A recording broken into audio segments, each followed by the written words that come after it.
নমস্কার দর্শক বন্ধু, পলিশ কুকিং অ্যান্ড লাইফস্টাইলে আপনাদের সবাইকে স্বাগত। আশা করি বন্ধুরা সবাই ভালো আছেন, আমিও ভালো আছি। আপনারা সবাই ভালো থাকুন, সুস্থ থাকুন, এই কামনাই রইল। আজকে একটি নতুন ভিডিও নিয়ে আসলাম বন্ধুরা রান্নার।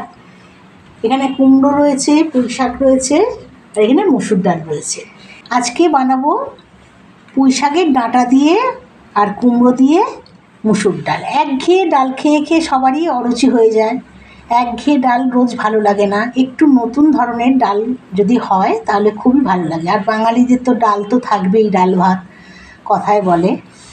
তাহলে বন্ধুরা আসুন, আমি কিভাবে এই রেসিপিটা বানাবো আপনাদের সঙ্গে শেয়ার করব। আমি এখানে পুঁই শাকের পাতাগুলো আগে ছাড়িয়ে নেব, শুধু পুঁই শাকের ডাঁটাগুলোই দেব। আর এই পাতাগুলো দিয়ে আজকে বড়া করব, সেটাও আপনাদের সঙ্গে আজকে শেয়ার করব।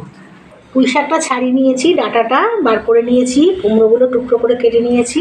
এখানে পুঁই শাকের পাতাটা জলের মধ্যে ভিজিয়ে রেখেছি, এটা দিয়ে বড়া বানাবো। এবারে ডালটা ধুয়ে নেব, ডালটা ধুয়ে ডালটা সেদ্ধ বসাবো। ডালটাকে ভালো করে ধুয়ে নেব।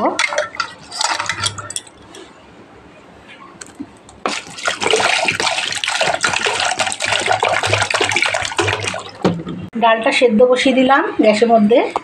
ডালটা ফুটে উঠেছে, ডালের ফেনাটা আমি ফেলে দেবো কাচিয়ে।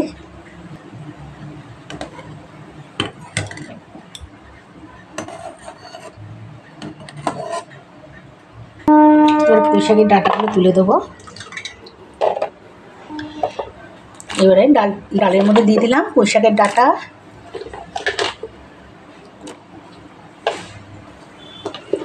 এবারে কুমড়োটাও দিয়ে দিলাম।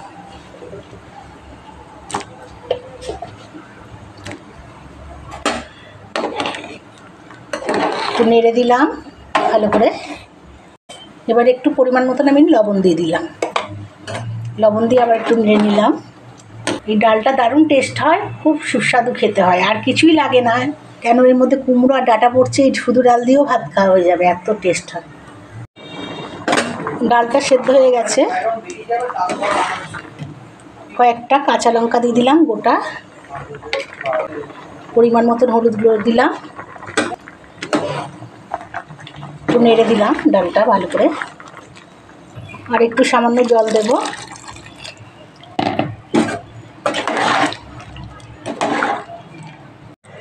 গ্যাসের মধ্যে কড়াইটা বসিয়ে দিলাম, ডালটা ফোড়ন দেবো। কড়াইটা গরম হয়ে গেছে, এখানে তেল দিয়ে দিলাম। একদম সিম্পল রান্না, কোনো কিছু এক্সট্রা কিছুই না, একদম হালকাই রান্না একদম। আর ফোড়নেও আমি একদম কিছুই দেব না, এই তেল দিলাম। তেলটা গরম হয়ে গেছে, দুটো শুকনো লঙ্কা ফোড়ন দিয়ে দিলাম। ফোড়নে আমরা যেরকম রোজগারে ফোড়ন যেরকম দিই সেরকমই, এক্সট্রা কিছুই না। এবারে কালো জিরে ফোড়ন দিয়ে দিলাম পেঁয়াজ, স্লাইস করা পেঁয়াজে ভেজে নেব। রোজগারে রান্না এরকম ফোড়ন দিয়েই থাকে, কিন্তু এই পুঁই শাকের ডাঁটা আর কুমড়ো যখনই ডালে চলে গেল তখন একটা আলাদা টেস্ট। পেঁয়াজগুলো ভাজা হয়ে গেছে। আমি এর মধ্যে কড়াইয়ের মধ্যে ডাল দেবো না, আমি এরকমভাবেই ফোড়ন দিই সব ডালেই, তাহলে কড়াইটা আর ডাল মাখা হবে না। এর পেঁয়াজটা দিয়ে দিলাম ডালের মধ্যে, এমনি তুলে দিলাম ডালের মধ্যে। আমি যে কোনো ডালই রান্না করি না কেন এরকমভাবেই আমি ফোড়নটা দিই, এতে টেস্ট ভালো হয়। কড়াইটাও আর ডালটা ফোড়ন মেখে যায় কড়াইয়ের মধ্যে, সেটা আর হবে না। ফোড়ন দিয়ে দিলাম ডালে। 2 মিনিট ফুটলে পরে তারপরে নামিয়ে নেব। রেডি হয়ে গেছে আমার মসুর ডাল পুঁই শাকের ডাঁটা আর কুমড়ো দিয়ে। বন্ধুরা আপনাদের এই ভিডিওটা কেমন লাগলো, ডালের রেসিপিটা অবশ্যই কমেন্ট করবেন, আর লাইক করতেও ভুলবেন না। আপনারাও ট্রাই করুন এরকমভাবে। আমার চ্যানেলে যারা নতুন বন্ধু আছেন অবশ্যই চ্যানেলটাকে সাবস্ক্রাইব করে আমার পাশে থাকবেন। বন্ধুরা অনেক শেয়ার করে দেবেন। ভিডিওটা দেখার জন্যে অনেক ধন্যবাদ।